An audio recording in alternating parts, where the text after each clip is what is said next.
l'actualité géopolitique du continent africain. Aujourd'hui, nous vous proposons une analyse approfondie d'un événement diplomatique majeur qui s'est déroulé dans la capitale du Qatar, Doha. Le conseiller spécial pour l'Afrique de l'ancien président des États-Unis d'Amérique, Donald Trump, M. Massad Boulos, a récemment joué un rôle crucial pour apaiser les tensions entre la République démocratique du Congo et le Rwanda. En parallèle, un accord stratégique est en cours de développement entre les États-Unis d'Amérique et la République démocratique du Congo, portant notamment sur l'exploitation des minerais critiques. Ce partenariat pourrait redéfinir l'équilibre des forces en Afrique centrale. Le conflit entre la République démocratique du Congo et le Rwanda, contexte et enjeu. Le conflit dans la région orientale de la République démocratique du Congo, notamment dans les provinces du Nord Kivu et du Sud Kivu, est un drame ancien et complexe. Depuis plus de 2 décennies, cette région est le théâtre de violences meurtrières entre groupes armés, milices locales et forces étrangères.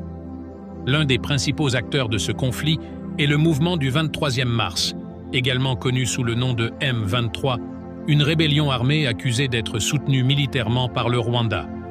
Cette accusation est étayée par plusieurs rapports indépendants, notamment ceux des Nations Unies.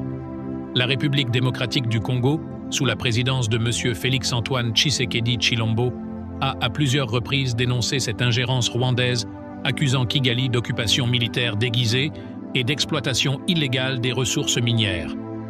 Cette situation a provoqué une rupture presque totale des relations diplomatiques entre Kinshasa et Kigali, tout en aggravant une crise humanitaire sans précédent dans la région.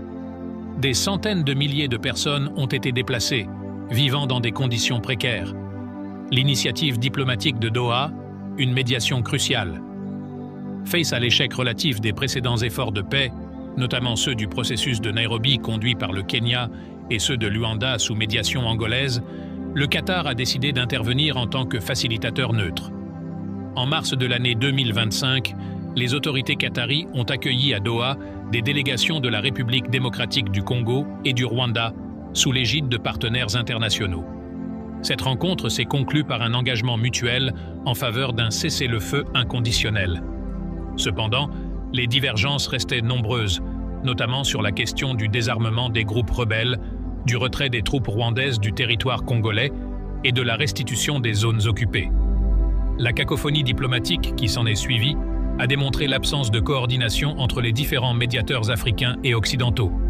C'est dans ce contexte tendu qu'est intervenue la mission de M. Massad Boulos.